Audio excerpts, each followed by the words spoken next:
We should have just do it all as Brody Kane. Hey everybody, awesome show this week. The return of Jarret Gahan. We've got an interview with Natalie Burn. The best movies of 1986. And in the movie battle this week, it's Gentlemen Broncos vs. Adaptation. That and lots more. Let's get into it. My voice started to go there.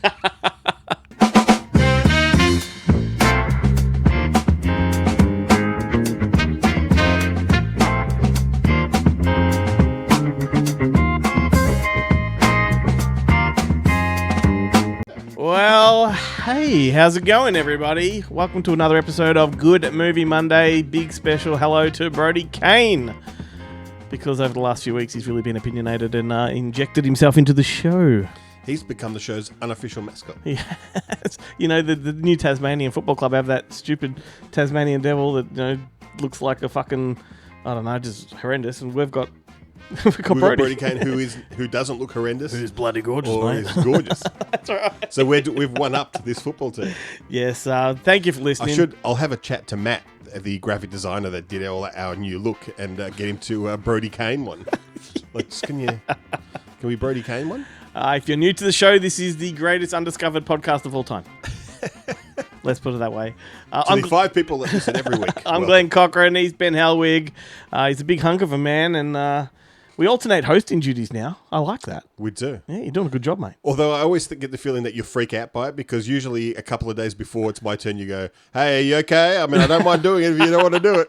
I spent the last few years of you at the last minute going, "What are we doing? What are you doing? What's on the show this week?" That's right.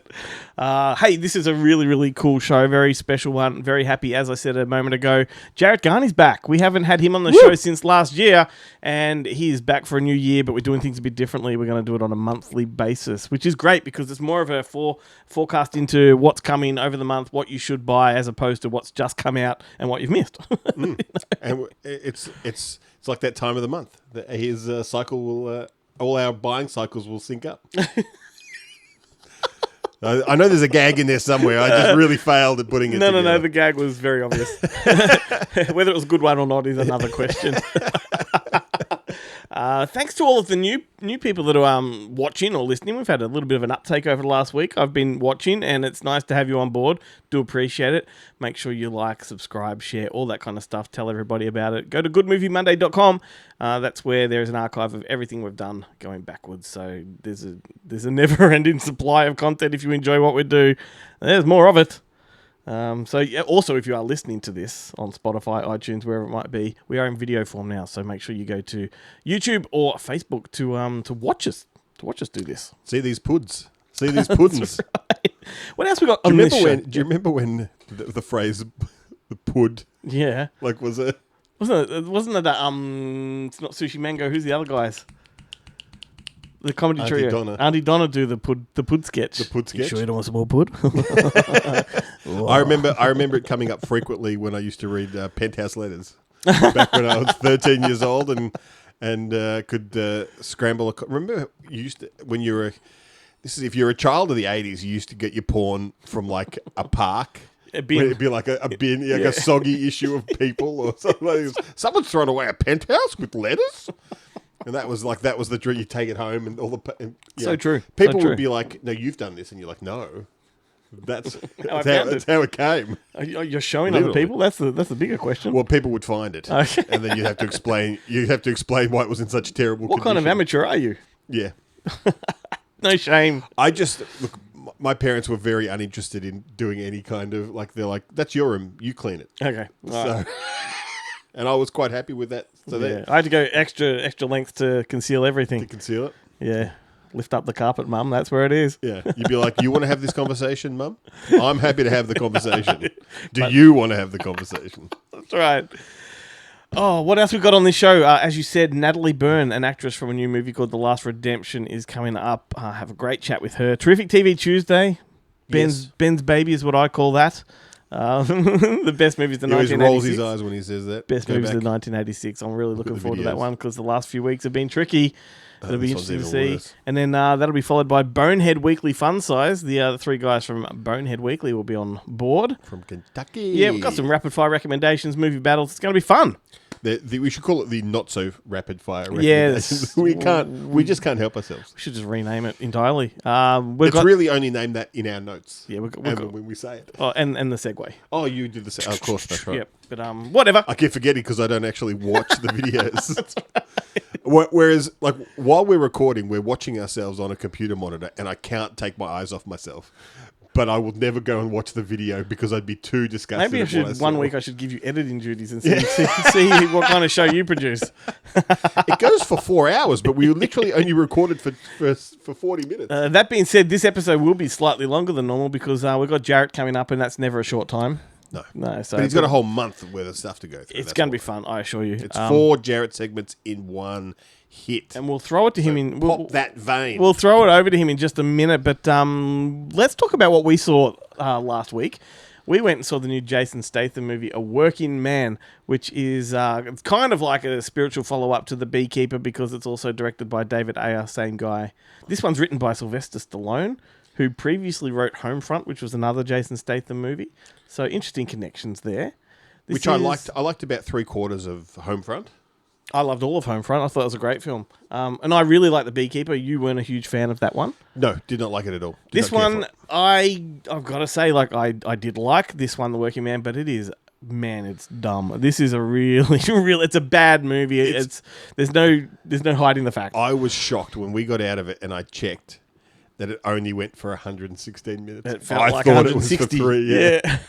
It was. I felt like they'd recorded it on a 180-minute VHS tape. And the funny thing is, not a lot happens in that time. No. It's about a guy who's a construction worker. He's a manager of a big construction site. He's got special skills, as he always does. And the boss's daughter gets kidnapped and sort of forced into the sex traffic market. And so it's essentially Rambo Last Blood. And so this guy then has to go and find her, but this time it's Russians because that's okay. Yeah, it was Mexicans in the last one. Yeah, but Rambo. which is not okay. No, that's right. The father is Mexican in this one. And so, they're the hardworking good guys. Yeah, that's right. But look, the fact that he's got to find this girl, he doesn't go through a lot of steps to get to her. Like, there's not a lot that goes on in between. No. And the thing that's amazing, if you watch any police procedural, you'll know that the first 48 hours are the most important. And if you don't find them, then usually you don't find them. Yeah. This seems to go on for weeks, and she is kept in relatively pristine condition. But I don't know if it was weeks. I think in the movie it's only supposed to be a couple of days. A couple of days, but he does spend a lot of time. Like, you know how long it takes me to drive from my house to the city? Like, it's half the day. Yeah. And he goes and visits his mate David Harbour in the country in the middle of nowhere. Yep. And, picks up his daughter from school and all sorts of. That's like those FBI movies where they just hop a plane and the next minute they're in like Washington or they're in LA or whatever, and no time has passed. But yet she gets amazingly dirty. Have you noticed? Like, they keep her in a room, but if it's only for a couple of days, she ends up completely filthy. And you're like, but it's just a closet. And may I say, why is she so dirty? Least traumatized victim of sex trafficking I've ever seen. Well, because there is absolutely no actual sex trafficking.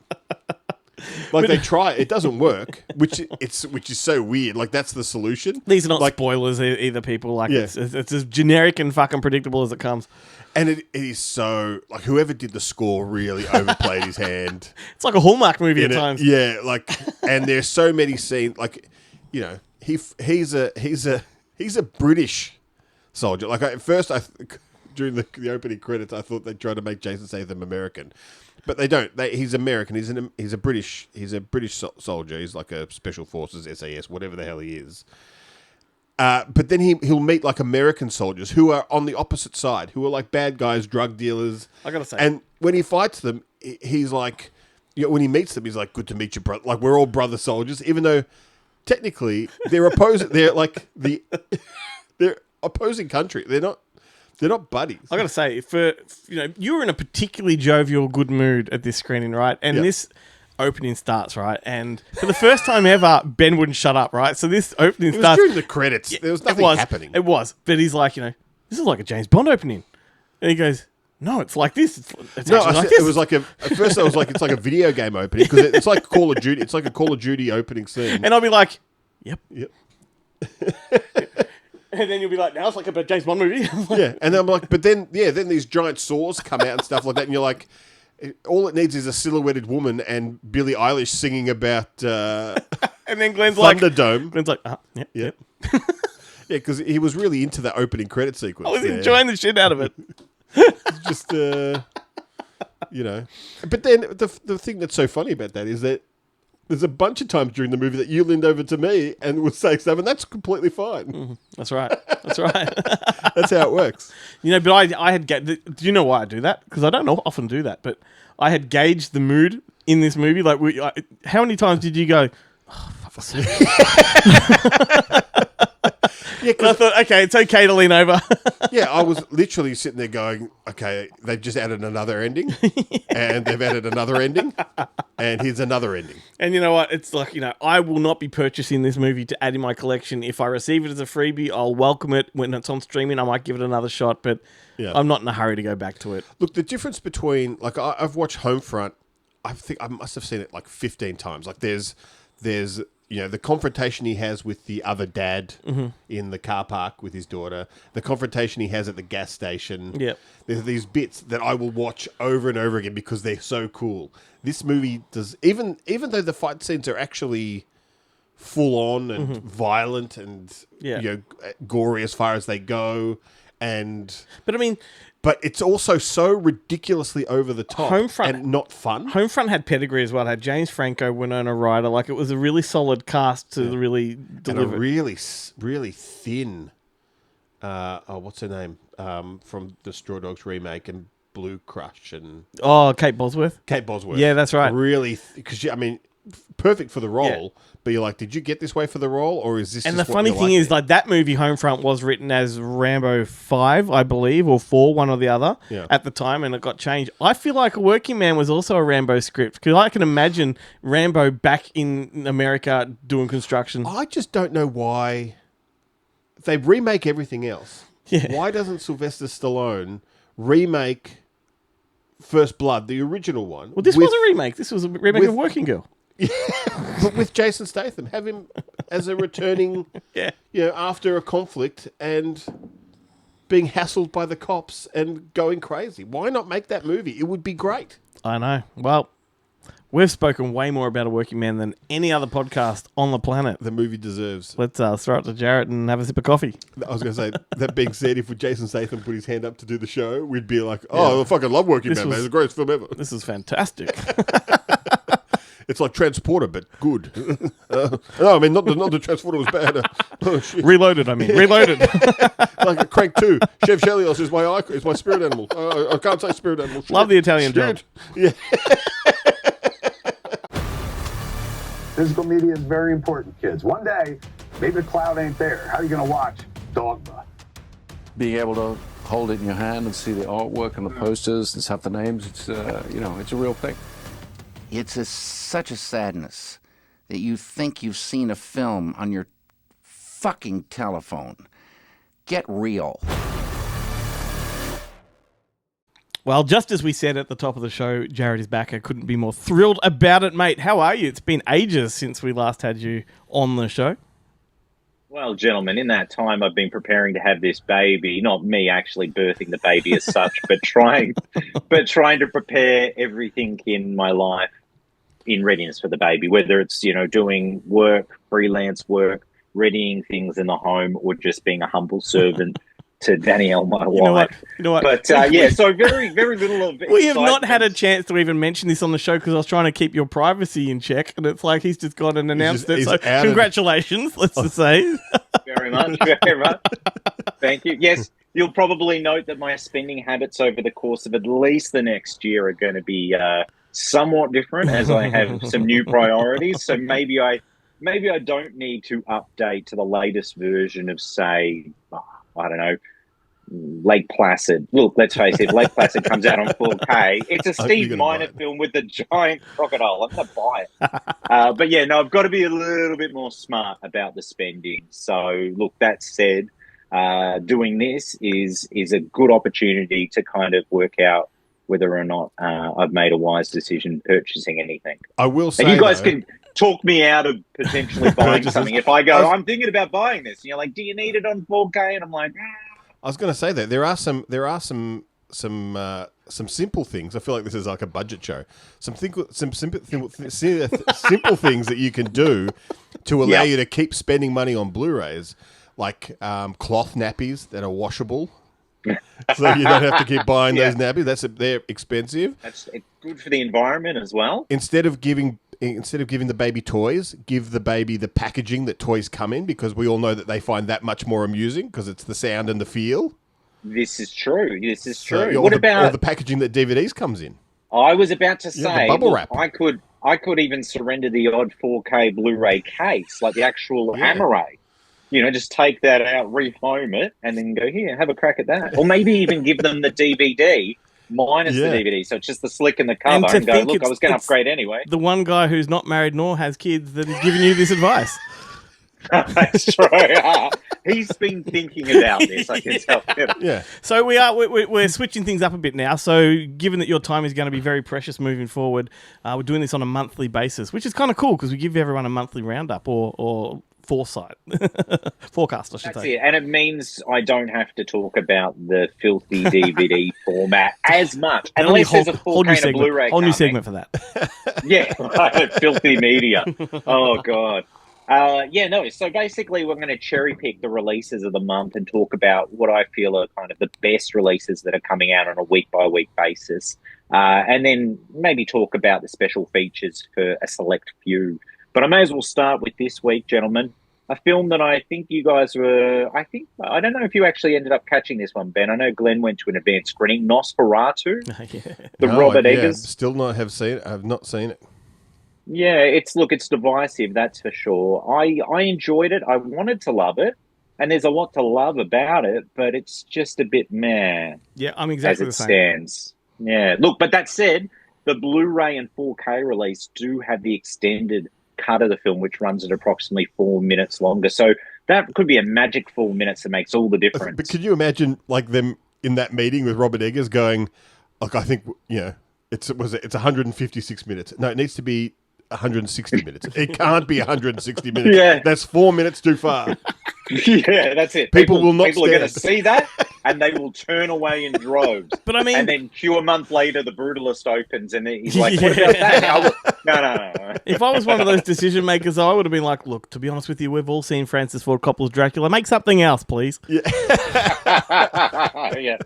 But look, I did like it. I definitely will pick it up. I mean, I know JB's got the exclusive Steelbook. If there's a 20 or 30% off, I will probably cave and buy the Steelbook. Don't tell my baby mama about that. Otherwise, I'll just wait for one of those Prime Day sales and pick up a standard 4K. But in terms of special features, this is strangely a pretty, loaded special edition considering it's a new release film. It's got an audio commentary with Robert Eggers.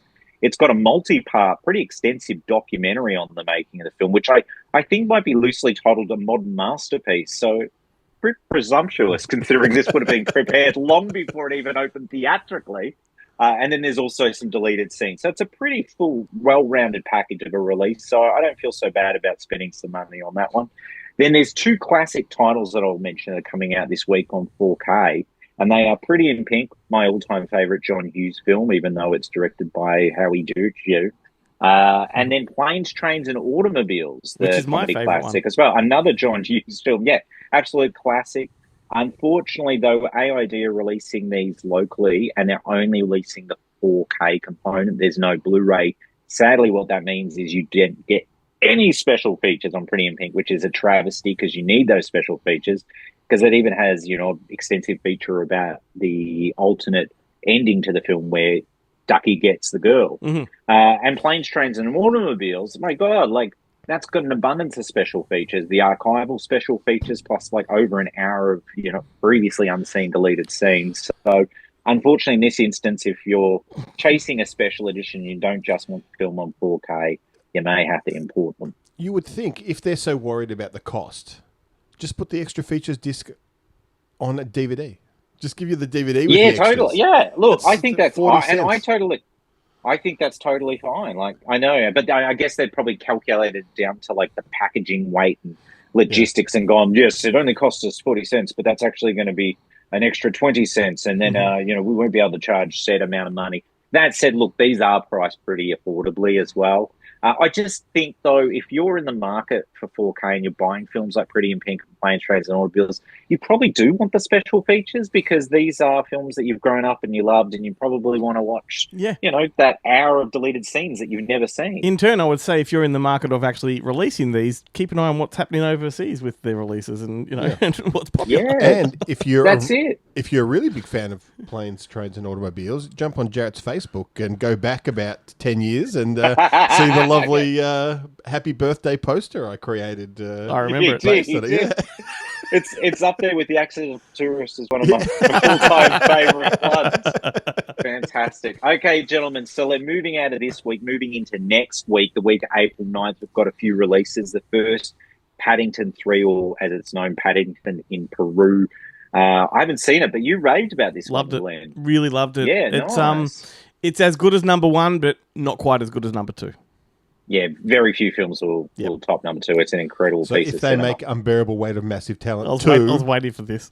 will they be able to talk about Paddington 3 Maybe. in that? Maybe. Okay. If they do make it, I'm pretty sure they'll be waiting a while, because isn't that Pedro Pascal like in everything at the moment? Like everything from like Apple commercials. He'll be the lead in to part two. TV He'll be the movies. lead. It'll be Pedro Pascal gives totally. good smooches. Yeah, I love it. Yeah, it's funny because you've got Pedro, who's now in everything, but is in pretty much top line kind of production. They're all big things. And Nick Cage is still in everything, but he's in the bottom of the barrel as well as the top of. What a great concept that There's no is. in between. That is we just might have to do that. Hey, we've got an idea. Jump on AI and get it to write the movie for us. Yeah. So even though we can't see it, we can read it. Yeah, that's right. Yeah. Look, AI, you could probably make it with a few cut scenes from the first one. That technology will be available probably on a consumer level next week. But moving on, so Paddington, 4K Blu-ray and DVD.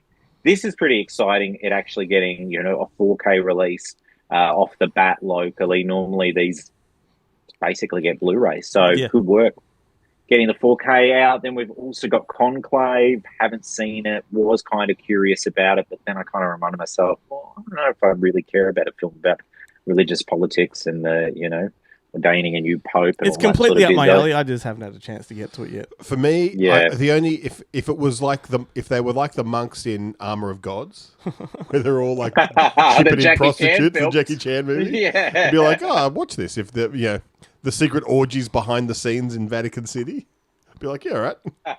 But if it's not that, Or if it had a little Christian Slater nudity, like in the Name of the Rose, then you'd be down for it. yeah, Yeah. Sean Connery I watching do and look. I stroking his probably, beard. I probably would watch it, but for me, it totally feels a bit like a streamer. Then Den of Thieves 2, Pantera, which is interesting. This one obviously being a biopic of the heavy metal band as well as being a sequel to the original Den of everybody's Thieves. mind. What a film. Yeah, very strange. Stranger still is that there's two cuts of this movie. It's very much in the vein of that last Rambo film, Last Blood or something. What was it called? I think it was that. Yeah. Where there was a version released in the US and a version released, say, in Australia and some other European territories. But I believe the version that's been released on Home Entertainment is the US theatrical version, not the Aussie one. It's But that cut is called Den of Thieves 2 Biohazard. Yeah. I'm holding out for Den of Thieves 2, the Redux Machine Head. So, so that one's coming out. And then the one I'm really excited about that's coming out next week is, in fact, this film from Imprint, Man Bites Dog. Yes. What an incredible film. Hugely influential foreign language Look how shiny that cover mockumentary is. dark comedy. That's hasn't opened it yet. that's the beautiful slip. Oh, he no, has. I have. Wow. Yeah. I've not only opened it, gentlemen, I've actually gone to the effort of watching some of the special features in readiness because I figured, well, this is a bit of an exclusive. It's not even in stores yet. Look, I did put that little R-rated classification sticker that was on the shrink wrap inside because I was like, this is a heavy R movie. Yeah, and I mean, it still packs a bloody punch. I've got a copy right on the opposite side of that monitor, and I am there you really go. keen to watch it Just too. me. I'm the only one who doesn't have one. Hats off to Vision for getting the samples out before the street day. That's just phenomenal. Great release. Not only is the film presented the best I've seen it, and admittedly I have not. The only other version I own of this is the VHS. Yeah, I've only. But seen I the used to VHS. watch it all the time on World Movies. Back in the day on Foxtel. But it's a great release. Not only the film presented beautifully, and I think it was shot Super 16, but there's an audio commentary by a film historian. There's actually I won't say feature-length doco because it's not. It's about 47-minute doco called Man with a Camera, and it's about like those kind of first-person found footagey type movies like this. Elements of Henry, Portrait of a Serial Remember Hardcore Killer, Logo? Hardcore I was going to Logo. say, imagine if that 47-minute doco was actually, from the other hitman, the other hitman that he runs into in the film that has a documentary crew following him, and it's their footage. Great. Well, this is the inspiration for Mr. In Between. Yeah, right. Yeah, absolutely. I was going to say that. Definitely, yeah. The Magician. I remember when I saw The Magician at, Muff in 2000. Which, for those that don't know, is the movie that led to Mr. In Between. Led to Mr. In Between, yeah. And I remember seeing it going, great film, but they did make this 13 years earlier. Yep. Man Bites Dog. But yeah, that doco is actually directed by Sarah Appleton as well, which I'm sure she was a previous guest on the show to promote. Look, I'm having flashbacks and Generation Terror. bit of PTSD from that Terror. last interview we did, so let's just move on. Don't want to talk about it. Yeah. Do you remember I forgot that I'd already interviewed the guy? Yeah. And I'm like, dude, it's really nice to meet you. Glenn embarrassed himself. And Ben's like, Oh, bless. they were on the show 2 years ago. I'm like, oh, for fuck's sake. Yeah, like a year ago. Okay. Because it would have been the previous. I said, Generation Sarah, it's Terror really nice and- to meet you. And I said, no, it's really nice to see you again. And then I said, but it's nice to meet you. Like, oh, fucking hell. Yeah, and because I think Phil, half right. I think Phil had actually said, "Great to see you again," and it's nice to meet you.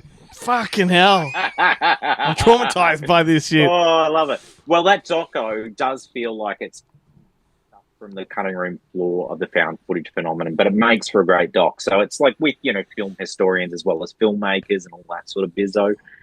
It'll be interesting to see what comes of the further deleted scenes from that documentary. It's turning into a bit of a not quite Hollywood, so we might see a few releases still to come. But there's also a short film, deleted scenes, and a trailer on it.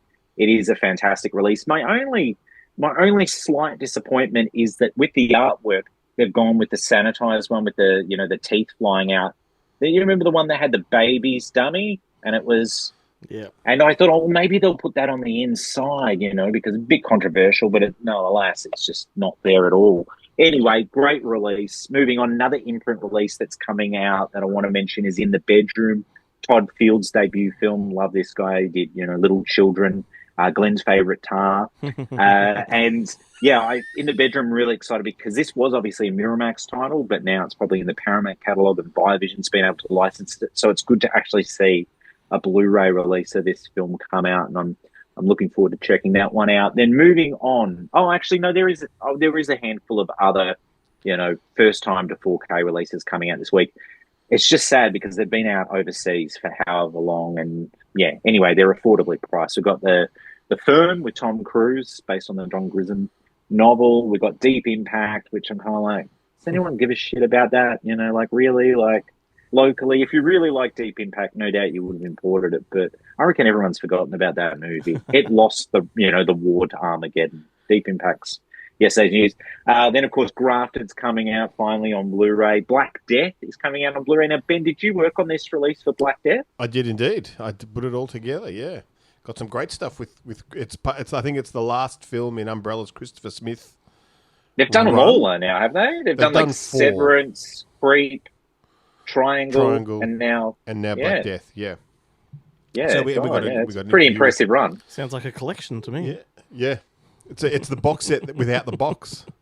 Well, they could sell the box separately. If they're smart, they would. Yeah, so we went to get Christopher Smith. We got one of the actors that was in the film. We got some great artwork that was only used for the promo that was never actually. They only did like a print run at the time as a kind of a pre-release thing. But we got to use that's what the posters that come in it, which are done by Glenn. Is it Glenn Barr? No, it's not Glenn Barr, but it's one of the 2008. It's one of the 2000 AD guys whose name now escapes me. Okay, cool. Yeah. He did all the Slain artwork. If you're a follower of 2000 AD and you like those comics, he did all that stuff. So it works really well with Sean Bean as the central character, and super gory posters and stuff. And it's almost like a precursor to Game of Thrones. Carice Van Houten is in it, and there's a great film. Plenty of It is it? Because I guts, admittedly had never watched this one. I remember when it came out. I think Eagle might have put it out or something, but it was just never on my radar, and it kind of just turned up, and I was like, oh, yeah, I'll have to have a look at it. Glenn's looking for his copy. You've got his copy. I've got it. It's got all the archival extras in it that are on that DVD. They've been ported over. They've been ported over. So the other one I will mention that's coming from Umbrella is Control, which is a cool film. I'm glad to see it's getting a Blu-ray release. So I will maybe update my DVD to the Blu-ray release. Then moving on to the next week after that, April 16. Now there's 2 releases that are coming out. The first one I've not seen because I have not seen the sequel yet. I did buy it on 4K because I was anticipating liking it. It's Sonic the Hedgehog 3. So I did buy 2. Haven't made it to 2 yet. So I'm not in a rush for 3, and let's face it, we know it's going to be around for a while. I'll be able to pick it up in a 2 for $30 probably next year if I feel so inclined to buy it. But I have heard rave things about Sonic the Hedgehog 3, which is honestly very baffling. And I've heard pretty good things about Knuckles, the spin-off show, so I kind of want to go back and watch Sonic just so I can leap into that fresh. And that's had a release locally too. Yeah, had a Blu-ray release. The Knuckles series. Yeah, Blu-ray. Yeah, right. Limited event series. There you go. That one is out, and that's on all the formats, 4K Blu-ray DVD. The other one that's on 4K Blu-ray and DVD that week is Lee Winnell's Wolfman, which left me a little cold. I think I was a little bit cold, left by Nosferatu and then Wolfman so soon after. But yeah, look, I'm definitely willing to give it a second chance because I really appreciate him as a filmmaker. I like that he swung for the fences and tried to do something sort of different, but it'll make for a hell of a double with The Fly. So you can watch, Wolfman and enjoy it and then still know you've got a great... We have an interview with Lee coming up for when that gets released. We'll drop that onto the show at the right time. Awesome. And he goes into, what he was trying to do with it and what inspired him to not remake the classic Wolfman. Yeah.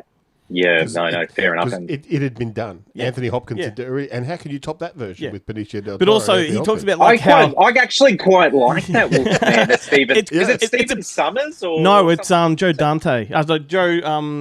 Joe Johnson. Oh, Joe Johnson. Yeah. But it's also... I was surprised. That I didn't think I was going to enjoy that, and I actually really quite liked it. Yeah, but also he talks about how, and we'll get to it when that episode comes, but he talks about how the expectations to do another Invisible Man and match it, and he's like, I've got to go in a completely different direction. I can't possibly try to outdo that.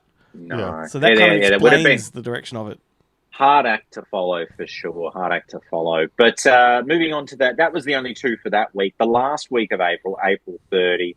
It's a pretty bonanza week of releases. The first I want to mention is Akira Kurosawa's Seven Samurai is actually getting a 4K release locally in a beautiful set from Madman. Yeah, that's one that's worth money and is beautiful and justifies the high ticket price, unlike their Nightcrawler and Leon releases. This at least is 4K and it comes with, a bounty of extra cool stuff. So that release looks tops. I will definitely think about investing in that one. Maybe I just need the standard one.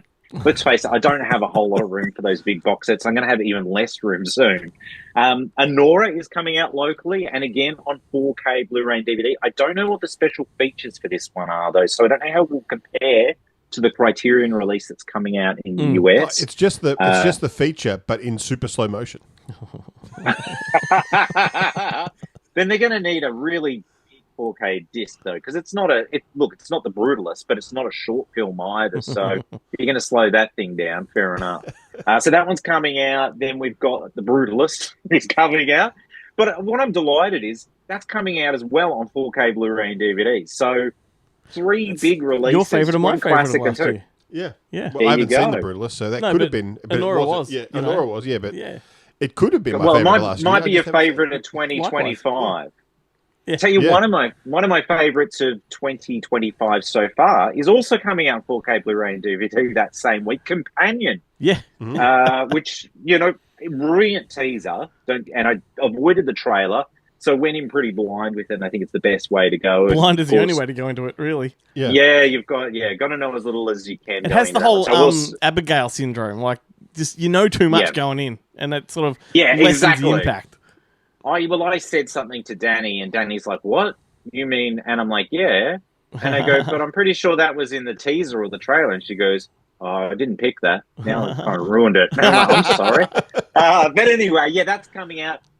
It's great that he's coming out on 4K and it's got Atmos. It's got 3 marketing features. It's just a bit of a missed opportunity not getting to do like a nice special edition of it. And because it's New Line Warner, it's not like we're going to see someone be able to sub-license it in a hurry and release a special edition of it.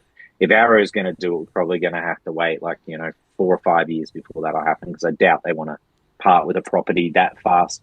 Then the last 2 titles I want to mention, it came from outer space. It's coming out from Imprint. It's a 4K release with one of those, rigid cases and whatnot. It looks quite spectacular. I only just spoke about that film recently on an upcoming video essay I'm working on that Ben knows about.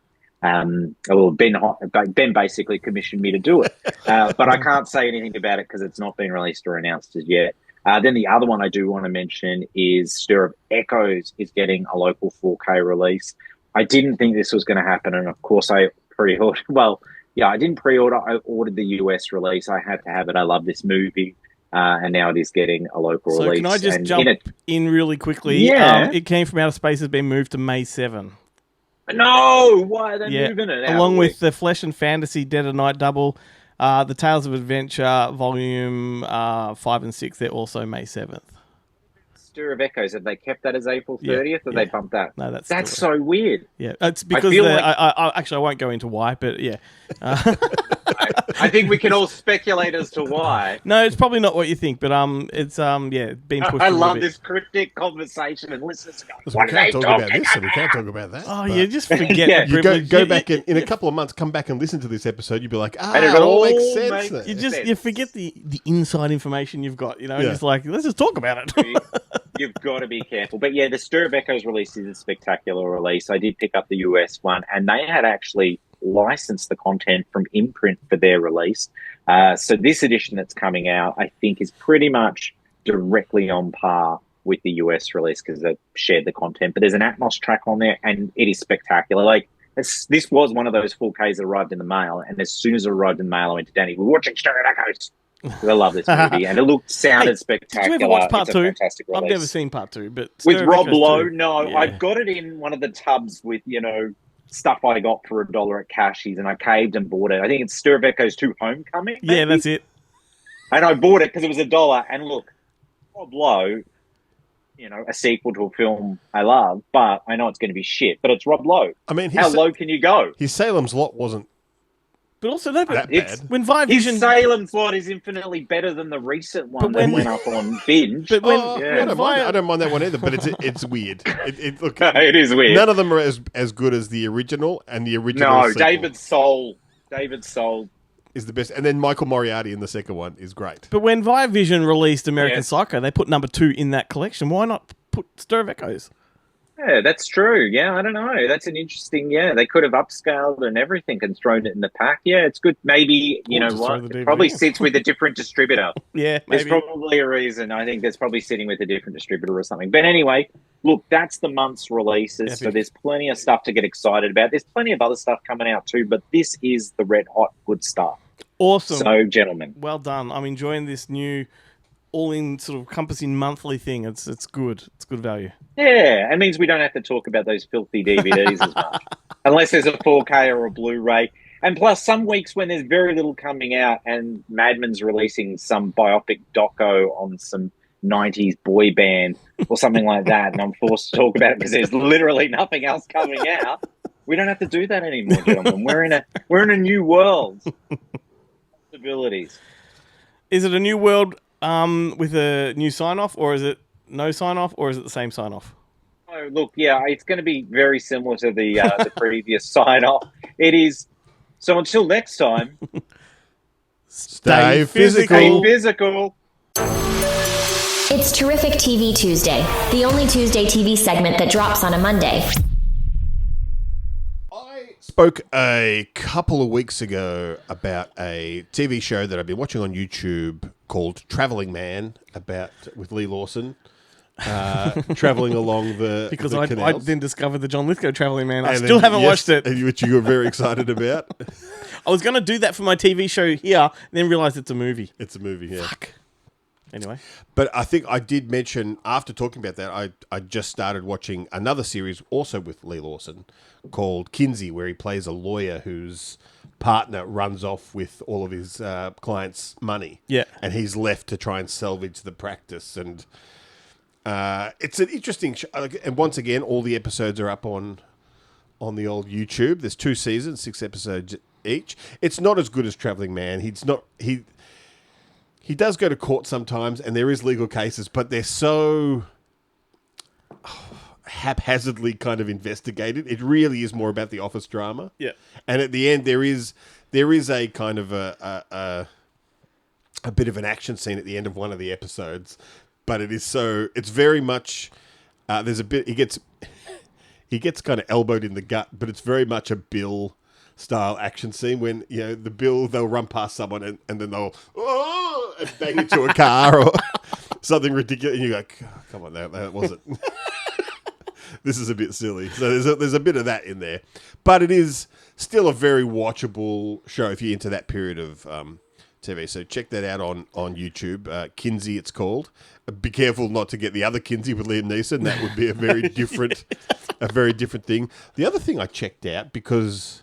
And I have to say, TikTok did kind of ruin it for me because it has clipped it to the bejesus. Yeah. But I think it has just started on TV's Last One Laughing, the UK Yes, version. I found myself seeing too many clips, and I'm like, I've got to stop this algorithm because I want to watch it, and I don't want to know too much because it shows you who's on the couch, like so you know who goes in what order. Who's got out? Yeah. I with my wife and my mother, we binged all of the Australian one and all of the Canadian one on the same day. Like, right. Yeah, it's a great format, and I believe the British one is the best of the lot. It's great comedians. Bob Mortimer's in there. Richard A. Whitey. Yep. Sarah Pascoe, she doesn't last long, Sarah Pascoe. But Joe Wilkinson, Rob Beckett. If you're a fan of British panel shows, you'll recognise everyone. Lou Saunders, who has never been, I don't think it's been given much of a shot. See the one that does a magic show? That's Bob Mortimer. Oh, yeah, Bob Mortimer is like, and the thing about Bob Mortimer, the problem that all the other comedians face on that show is that they all kind of came up watching his stuff. Yeah. And his stuff is... He's a surrealist comedian. Yeah. So all his stuff is just ridiculous. And what you find in these shows is that, like, none of them are doing their act. So no one's actually telling jokes. It's just doing the stupid shit that you laugh about with friends. If you haven't heard of it, though, the premise is it's a whole bunch of comedians in one room and they're not allowed to laugh, but they've got to make each other laugh to eliminate each person. So once you have a crack or a giggle, you're out. Yeah. And it's sometimes it's as simple as just making like a plop sound will like break another comedian. But that's the level of humor. Yeah. Like and Bob Mortimer is the master of it. Oh, what did you say, Joe? What's his name? Did you say Joe? Joe Wilkinson. Joe Wilkinson, yeah. Joe Wilkinson, like, I mean, Oh my God. He's great. But Lou Saunders, who, like, she has appeared on panel shows and stuff before, but I feel like very underutilized. Yeah. And in this, she is a Terminator. Oh, amazing. I can't wait. She's great. Can't wait to watch it. When it came down to Frank Woodley and Sam Simmons going head to head in the Australian one, it was some of the most outrageous comedy I've seen in years because they're both surrealist. They're both absurdist. Yeah, and cool. they're the comedians that really... And the challenge... Like, I've only watched the first 3 episodes, so I'm not spoiling anything so far. Yeah. But Richard A. Whitey... Man to Man with Dean Lerner, or he's been on a bunch of IT shows. Crowd, yeah. IT Crowd. He directed Submarine and a bunch of stuff. His whole shtick, his entire career has been not laughing, like awkward kind of humor. So Lou Saunders and Bob Mortimer are like do outrageous things, but none of them can really break Whitey. Like he's like, he struggles though. He struggles a couple of times, but I've never seen him laugh in any of the stuff he's done. And they do say at the start of the show that none of them have ever seen Richard A. Whitey laugh. Or the one time that they did, it was to Bob Mortimer. Awesome. Well, I also went to YouTube for my TV show of the week, and boy, have I had a good time. I haven't quite finished yet. It's from 1969. My favourite year. Show that was very, very popular at the time. It's Catweasel. Oh. Now, Catweasel is it's a wonderful show. It's essentially a British version of Encino Man. It is about a wizard from 900 years ago that is being chased by the Normandies, and he jumps into a pond, and when he comes out of the pond, 900 years have passed. Yep. Whether or not it was a spell that he had accidentally got wrong, because I think he was trying to move through space, like he was trying to move just sort of forward a little bit. Yeah. Or flight, the power of flight, and instead he got it wrong and ended up 900 years later. And he ends up on a farm, befriended by a farm boy. Nobody else knows he's around, and so it's all about the concept is this boy protecting Catweasel, but Catweasel also discovering all of these mod cons and things like that, and just a comedy of errors type of thing. Bud Tingwell is the father, because that's back when he was based in the UK before he came back to Australia to really skyrocket in his career. So Charles Bud Tingwell, awesome to see him in there. And it's a creepy kind of show too, because Catweasel himself looks a bit like Wazzle Gummidge. Yeah. I was going to say, this show seems to exist in the same universe as Wazzle Gummidge. Yeah, that's right. But it's hilarious, and it's just really nice. And there's 2 seasons, 26 episodes. And I was reading that the only reason it never went any further, because it was the most popular show on television at the time, is because they just tapped out of ideas. Like, how much can this wizard not see, of 900 years later? Because, electricity, cars, you name it. They just ran out of ideas. So they thought, well, let's pull the plug while we're still good. So Catweasel, it's for free on YouTube. It's funny, though, because the episodes are 25 minutes long, but they're broken into 2 parts. Yeah. Which is odd. I don't know how that worked on television back then. Were the 2 parts shown on the same evening? Or was it like one episode over 2 weeks? Probably just said part 1 and then part 2. The Bill used to do it too. Like go to a commercial break, come back for part 2, that type of thing? Yeah. Oh, weird. I mean, geez, I feel like a wizard that's stuck in time. You've got to go back 19 years or 39 years. And I must say, too, there was a German adaptation or remake in movie form about 10 years ago. Wow. Which looks fascinating. I really want to watch it. Yeah. Definitely want to track down. Okay, well, this is the part of the show where the boys talk to an interesting guest. Seriously, folks, that's what it's all about. It's important stuff. I mean, come on, man, no joke. No kidding around here. Listen and make up your own mind. It's not hard. All right, time to have a chat with Natalie Burn.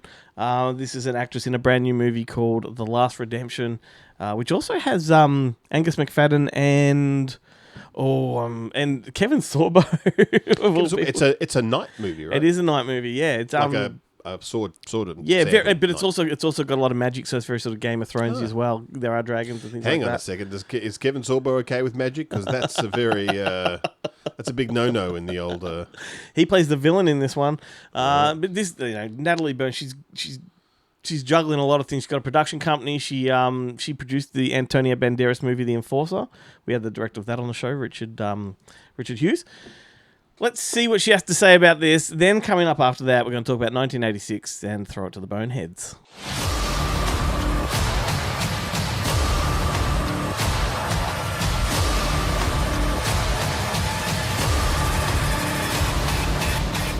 Yeah, thank you for making some time for me. Really appreciate that. Well, I'm so happy you found time for me. So, The Last Redemption, let's talk about it. How did this movie find its way to you? So I'd worked with John Reel, the director, and also my co-star, who played Tyrion in it, on another project called The Obsessio. Mm-hmm. And that was like a few years back. So he came to me and he said, hey, so I've been writing a script with you in mind, and I want you to read it, kind of just see what you think, and I really, really want you in it, regardless, all the other stuff and all the other actors that I'm thinking of. Like, I want you to play Diana. So I read the script, and of course I came back to him and I said, are you kidding me? Like, that's my dream. I want to play, be on horses and fight with swords, and all that is like medieval time. I mean, that's just anybody's probably dream come true. So of course I was like, yeah, let me think about it. Yeah, no, I'm doing it. So, regardless, yeah, of course I'm doing it. Then he comes back to me and says, look, there's other actors that want to do it. We've got financiers, this business is like, it's tough when it comes to like certain names.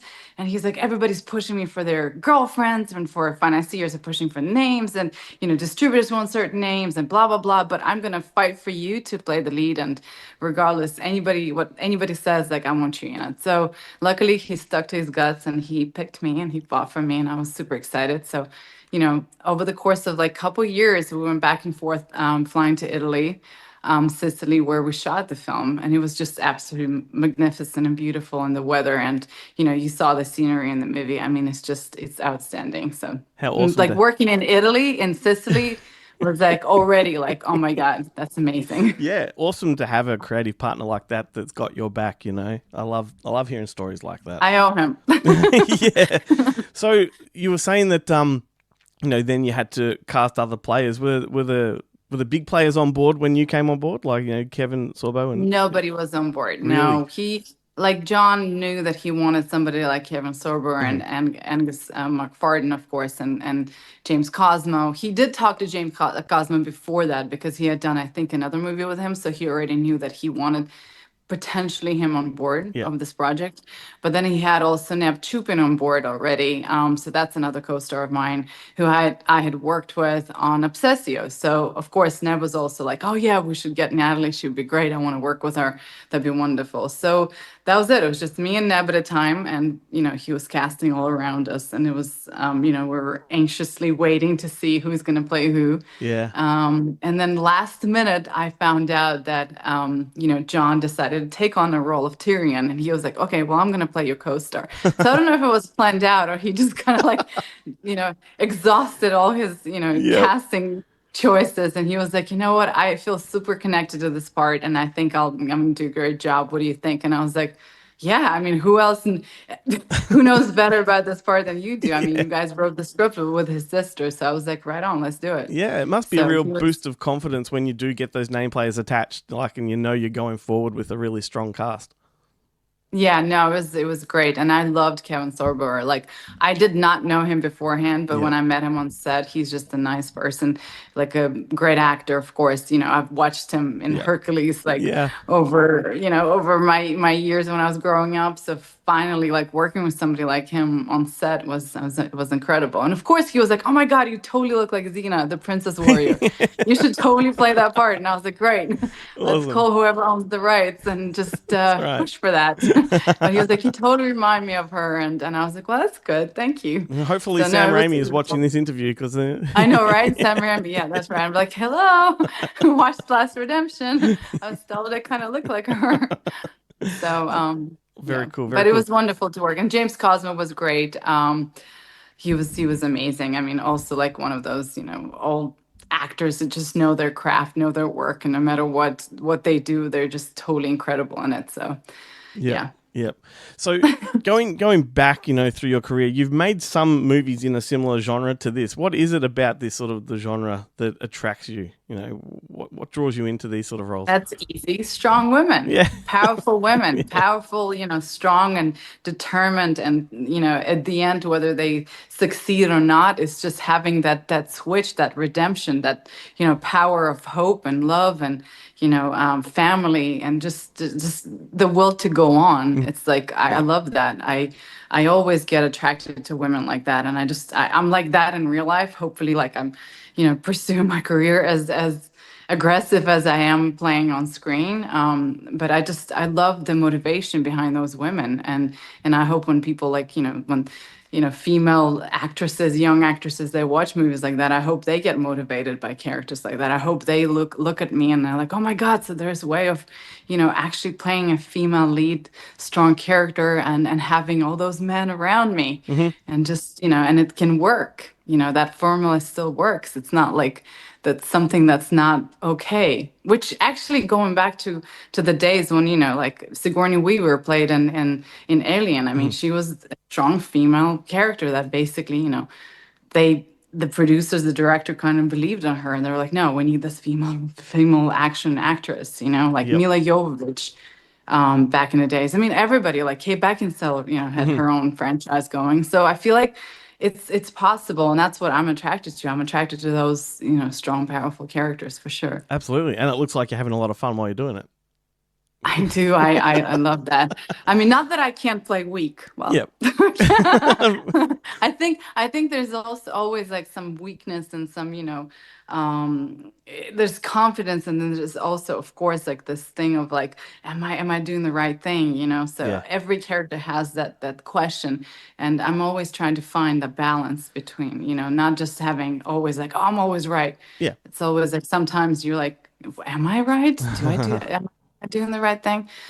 So just having that arc, in a Yeah, character, yeah. like I'm always looking for that. And I definitely enjoy obviously fighting with swords, as you can tell. Yeah, I yeah. love all the action atmosphere. Like whenever I get to actually fight and ride horses and do sword fighting and all kinds of stuff, that to me also, like I absolutely love that. Yeah. Yeah, physical adventure for me, like a challenge. The bigger challenger is, the more I'm interested and the more I'm like on board. I'm like, yeah, let's do it. How much do you have to step up your sort of your physical regime at home, to prepare for these roles?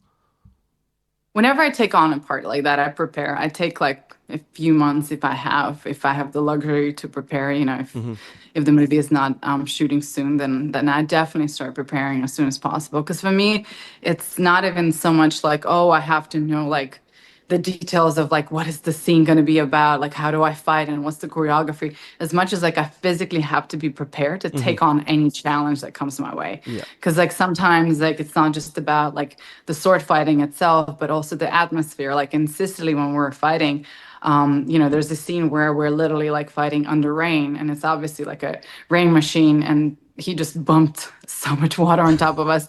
and now we're doing that. I think it was November, which was extremely cold in Sicily. So we were like seeing, the frost everywhere, frostbite, and kind of just like snow already coming in. So, and here we are like totally drenched in water and trying to remember the choreography. So it's just like your body has to be physically ready for anything, besides like sometimes somebody like messes up and they don't remember the choreography, which I had in this movie. It was an accident. Like one of our co-stars, I'm not going to name who it was, but we have a fight together. It was actually like last day, and he was diagnosed with COVID, and then so was I. But we both were like, well, it's just me and you now, so we both have COVID, so that's it. Of course, we asked the crew, and the crew was like, let's finish it, let's do it. It's the last day, we got to do it. And I think I got COVID from like, being obviously outside and was freezing, like I was super cold. So I was like, let's do it. And I was better because I didn't have fever. Mine was like, I was kind of like, I was positive, but I didn't have any kind of real like instincts. Real like things happening to my body, just like it was tired, fatigue. And I remember we were fighting, and basically my co-star by mistake hit me with a sword on the head. And I remember I had a split, and it would just started bleeding, and I no mirrors around, so I'm like, I probably split my head now and I don't even know it, but I just feel like the blood everywhere, and I'm like, oh my God, but let's continue. Let's continue doing it. So let's continue. So of course it was an accident. Like he was like super tired, and it was the last day of filming, and of course, like, you get a little bit of injury. But luckily I didn't need to get stitches, and it was fine, and my forehead, it's fine. You survived. So, I want to go back and I want to watch yeah. it again and keep that in mind when I'm watching the. Try to find the place where that absolutely. actually happens. Yeah. That happens in the movie, yes. Yeah. So in addition to being an actress, you produce as well, and you have your own production company. And I was wondering, how long have you been running that for? And do you have how many productions do you have on the go at any given time? So I funded Seven Heaven Productions in 2012, and then in 2015 I funded Born to Burn Films. So I have two. I produce smaller budget movies and then bigger budget films. Yeah. Just depends what comes first, really. So I kind of just, kind of like any producer will have, a slew of films that we're trying to put together, and we're seeing which one kind of goes first. But I've got at least like, 5-6 films that we're developing, and, trying to see what goes next. Because like the industry's changing a lot nowadays. So kind of have to listen to your audience and see what is it that they want, produce, rather than what I want to do. I can't just blindly go and say, "Ooh, I love to do this romantic comedy." That does not sell that much. It's hard. Or like this romantic, drama with a lot of heart to it, which I love those kind of movies. But I guess we can't make those anymore. We got to have some sort of other creepy, weird, I don't know, dumb twist in it, which, Yep. kind of like something that stands out nowadays. I feel like that's what the audience wants, something that hasn't been done before, and it's really, really hard to find. Yeah. So yeah, of course I've got projects that I'm, Yeah. pushing for, and hopefully one of them will strike soon. I'm You actually- really, You produced a movie that a friend of our podcast directed. Richard Hughes did The Enforcer. Yes. Yeah. Yes, I did this. Yeah, with Richard. We were in Greece together. That was fun, and I enjoyed working with Antonio Banderas, who I had met him on Expendables 3, and I've been friends with him ever since. He's an amazing actor. Well, I can't say. That's amazing. Was it? I think he was telling me at the time that you were making The Enforcer that the crew for Expendables 4 was in the same hotel or something like that. It was a really weird crossover. Yes. Yeah. Well, it was almost. Well, no, it was the crew from Expendables 4 that we had used, but we had shot in Greece at a time in Thessaloniki, and Expendables 4, I believe, was shot in partially in Greece and partially in Bulgaria. Gotcha. So I know we used the same crew, but I don't know how much they were like working on both films at a time. But I do know that of course, Antonio got approached, and they were like, "Would you like to be in the fourth one?" Because he was in the third one. He was like, "Nah, I'm good. I'm done. So unfortunately, yeah, he didn't come back. His son is in the fourth one, but I got to work with him, and he was just incredible. Cool. He was expended by that time.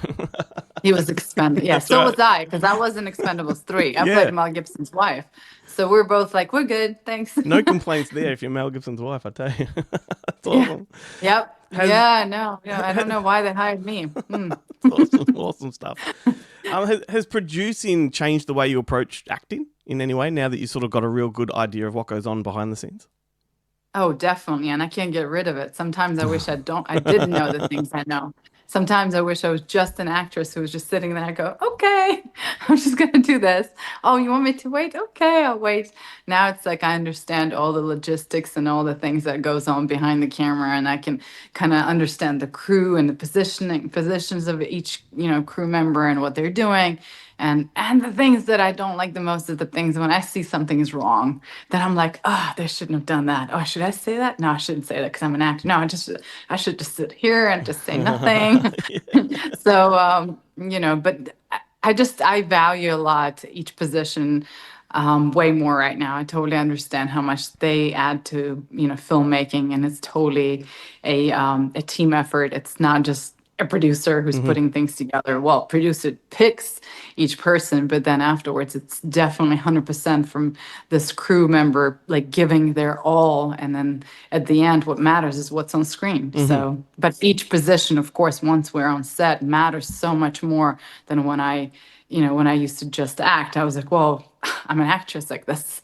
I'm like the biggest puzzle of this film, but not really. No, it's only a puzzle, because everything else matters so much more too. Like the director, of course, the DP, the light, everything matters. And then at the end, it's like the editor, like what is it that we're going to edit, and what's actually going to make the movie, and what is going to be on screen, So Awesome. I definitely have learned a lot, and it helps me sometimes, and sometimes it kind of works against me. Yeah. Because then I kind of have to, I almost know too much, and that's when you can't get rid of it. But that's okay. Nowadays, you have to be an entrepreneur. You have to do it all. So For sure. And speaking of that, like in picking up lessons along the way, I'm wondering how much you learnt from like your early in your career working with someone like Uwe Boll, who I think is one of the more underappreciated directors out there. Like he's got a reputation which I think is, I guess some people would say is fair, but I think he's undervalued, to be honest. Working with him. That's fun you had mentioned him. I literally just spoke to him like last week. I love think, him. because He totally gave me my start as an actor. That's funny. And I helped him out. Like my first producing really was when, he had shot In the Name of the King 2, and he asked me, "Hey, can you help me get Dolph Lundgren?" And I just met Dolph. I was at a time in Moscow. He was with his manager, and I said, "Hey, you should work with this guy. He's great." And we were all like in Kazakhstan, which was like a random film festival, and it turned out great. Like he said, "Yeah, I'm going to do it." And I was like, "Oh, I just put together something. Wow, that's cool." But right now, I know Uber had told me, like he said, "Well, congrats on all that you're doing." And he's actually directing Army Hammer right now. I know. I'm so thrilled that he's back. I know. Both So of them. he called me. He's like, "Look, I'm doing this movie. I'm working with Army." And I was like, "That's great. That's bold. That's why you're over ball." So Yeah, that's right. you're like, "Why not? Of course you're gonna make a movie." And it's a great story. So hopefully the movie, turns out to be good. I hope so I too. love working with him. I think he's extremely dedicated and super fast. And if he says he wants to do it, he's going to do it. Yeah. Doesn't matter the consequences. It doesn't matter how he's going to do it. Doesn't matter the outcome or the final version of the movie. He wants to do something. He's going to do it. And he's going to say, "I did it my way." Uh-huh. And I'll give it damn. So Absolutely. Fuck the you critics. gotta I'll take you respect on. that. I'll take you on. The critics hate him, and he does not care. You should I meet don't. that guy. He literally does not care. He's like, "I don't care. Whatever." I would love to have a coffee with Uwe Boll. That would be like a dream come true for me. He's very smart. He's a doctor. He's a doctor. I know. Of all, so Amazing. that has to say a lot. The person obviously is not dumb. He's very, very passionate about filmmaking. Extremely passionate. 100%. Couldn't agree more. Before I let you run, I just want to go right back to your childhood. I'm wondering if there was a movie when you were a kid that really lit the fire and made you want to become an actress. There were a few movies, but one that I remember very well. As a child, I think it was King Kong. I loved King Wow. Kong. Yes, with Jeff Bridges and Jessica Lange. I love that movie. I Yeah. still love that movie. Like I love Jessica Lange in that, and I was like, "Oh my God!" And I just love the big monkey, and it just emotional ending and just the love story. Like it had it all, and I was like, "Oh my God, I would die to be in a movie like that." I mean, there were like other films as well, but Yeah. one of those ones that really changed my perspective and just wanted me to be on screen like that and just portray something like as important as those characters. So That's an amazing answer. I like it's a real honest answer. Like, most people go for some, pretentious kind of, arts film, from whatever. But I can tell they're never telling the truth. They're just trying to sound smart. And what you said is actually I have intelligent. another one, which I was like, if I mention that name, you're going to think I'm crazy again. Now- so now I you was like, got to. let's go for a little less crazy. What's the crazy But one? I definitely Gone with the Wind. Perfect. See, that's the truth. Like my mom was watching it, and I was a kid, and I saw it, and I was like, I want to be Vivian Leigh. Like I just adore her as an actor, and I think she was amazing, and I just loved that movie. I mean, nowadays people just have all kinds of like bad and good things to say about it. I don't know. I can't remember. I was a kid. I don't judge, what I see. I was pure. I looked at it and I said, I love it. I want to be. Yep. I want to be on screen. Also, That's it. it's a time frame. Like it's a movie caught in time. Like you have to have the context of when it was made and what social norms were like. Exactly. Yeah. Back in the days, making a movie like that, well, that was pretty impressive. And made back to back with That was Wizard of Oz. insane. Like incredible. Absolutely. Incredible. Exactly. That's another one. Yeah. So all those movies, like again, I can't go back and judge them now and say, oh no, now let me review this movie and actually evaluate it. I'm just saying from my heart, like what I saw on screen, and it just moved me. And I was like, I want to make a movie. Like I want to make a big, huge budget film where a character like that makes sense. And it has so much like love and again, care, and just moves the audience. That's the end. That's what matters. We want to make movies where we can move the audience and they can come out and just keep talking about your film for many years. It becomes part of history. Yep, for sure. All right, final question before I let you go. What's your comfort movie? So when you're in between shoots or you're just in your downtime, what's the movie you just put on just to relax to, and it's always a winner? Okay, another crazy answer. Total opposite of what I experienced when I was a child. It's Alien and Aliens. Yes. I love I'm a huge sci-fi fan, and horror movies basically is it's the number one for me. For some reason, that those are the movies where I put on any horror movie, honestly, and I don't there's nothing that makes me nervous, and I don't have to think, and just it takes my concentration 100%, and I'm just watching the movie, and there's nothing else matters. Like every other movie, if I start if it's an emotional movie, I cry, then I'm like, I don't like that. That's making me feel something. So I literally if I just want to completely turn myself off, I have to watch a horror movie, and it's Alien and Aliens are probably my number one go movie. Amazing. I could totally see you in an Alien film. Kicking ass. That would be my dream. I'd love that. Yep. I'd love that. Yep. So Producers, hopefully if you're next watching. one, yes. There you go. Well, I'm gonna have to find the rights and do it myself. No, Yeah, that's right. That's I right. don't. That would take. Yeah, that would be complicated. But yeah, that would be my dream movie. Yes. Brilliant. Absolutely. Well, thank you for making the time to chat with me. I hope everybody goes out and checks out The Last Redemption, because it is now available on physical media in Australia as well as digital. So, yeah, thanks for the time, and I can't wait for what you do next. Thank you for having me. Thank you. Thank you. Thank you. All right. Bye. 1986. The Chernobyl nuclear disaster sends shockwaves across the world. When asked about containment efforts, leader of the operation, Valery Legasov, gave an enthusiastic 4 thumbs up. Working our way through the 80s, Ben, we're up to 1986. 1986, the year my voice broke. No. Was that a 1986 movie, though? That was 87. know, I think that was 87. It would have been great if it was. I did not think that joke through. Alrighty, so, last week we had a little bit of controversy over the top 10. Yes. The highest grossing movies. So this week I haven't looked at it. Look, as much as I sort of wanted to give credit to what you had pulled up, I think yours was much more of an overall tally, as mine was just January to December. So I'm just going to go along with that. Mine was the actual box office of that year, as opposed to only films that came out in that year's box office. Yes, that's right. So, for example, if you were to go to Wikipedia and say movies of 1986, it will come up with a list of top 10 earners. That's what this is. Yeah. Whereas mine was in the year of 1986. What was at the top of the box office? Then could have included 85 movies that were still in cinemas because things lasted a lot longer back then. Yeah, that's right. Which means they would have actually had a much larger box office because it would have carried over from a longer period. Right. So now we know what we're doing. Because it's hard to imagine that there was a time when movies were at the cinema for over a year. Yeah. And, because there was at least a year window between rep and home video and all that sort of stuff. That just doesn't happen anymore. Now you're lucky if you make it 4 weeks. Well, some days it's direct to digital the same day as release. Yeah. All right, let's go through the top 10 of 1986, starting at 10 and going backwards. Ferris Bueller's Day Off. Mm-hmm. Ruthless People. Really? Yep. The Golden Child. Yeah. On Golden Pond is a very, very different film. It is. Aliens was number 7. Number 6 is Back to School. Number 5 was Star Trek 4. Number 4 was Karate Kid Part 2. Number 3 was Platoon. Number 2 was Crocodile Dundee. And then number 1 was Top Gun. The funny thing about these, you see some titles there, for example, Platoon. My mind says it's much older. Yeah. I see Back to School. I feel like that's older.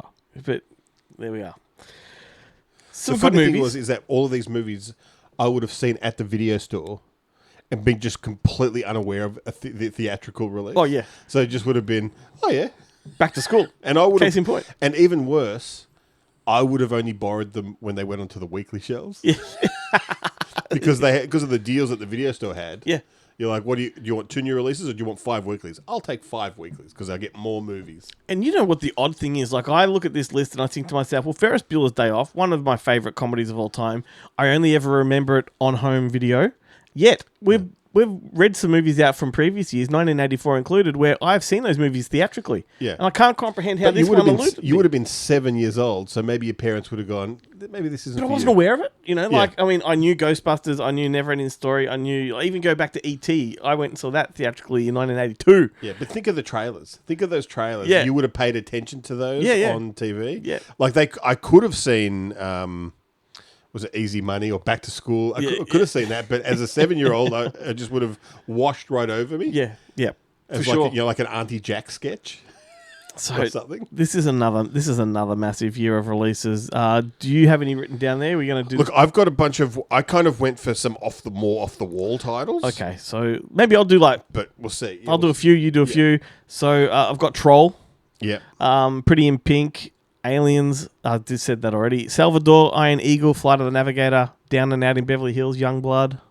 Night of the Creeps, Hoosiers, Chopping Mall, Deadly Friend, Yep.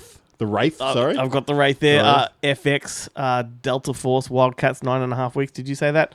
No. Highlander, Crossroads, Police Academy 3. Psycho 3, Texas Chainsaw Massacre 2, Amazing. Something Wild. Amazing. Heartbreak Ridge, Clint Eastwood's Eastwood. greatest film. Mr. Boogedy. Mr. Boogedy, yeah. We have, that was Disney Channel though, wasn't it? It was, yeah. Rad, The Money Pit, Critters, Wise Guys, Howard the Duck, One Crazy Summer, The Fly, Mona Lisa, Howard the Duck, did you say that? Yeah. The Hitcher. But there's one that I'm surprised that you haven't mentioned already. I've probably got it here. Oh, okay, you finish it. That's, No, that's enough of my list. Dangerously Close is what you're going to say? Yeah. Albert Punes? AKA Vicious Lips. Yeah. No, different movie entirely. Different movie. Yeah, what's the other title for Vicious Lips? That was Alien Sex Fiend? No, that was not that one. Deceit. Can't remember. I've only ever known it as that. But it doesn't surprise me they're the same year because he made 15 movies in a 10-year gap. American Tail, I love that. Hoosiers, Taipan, The Mission. Let me go through some Aussie ones.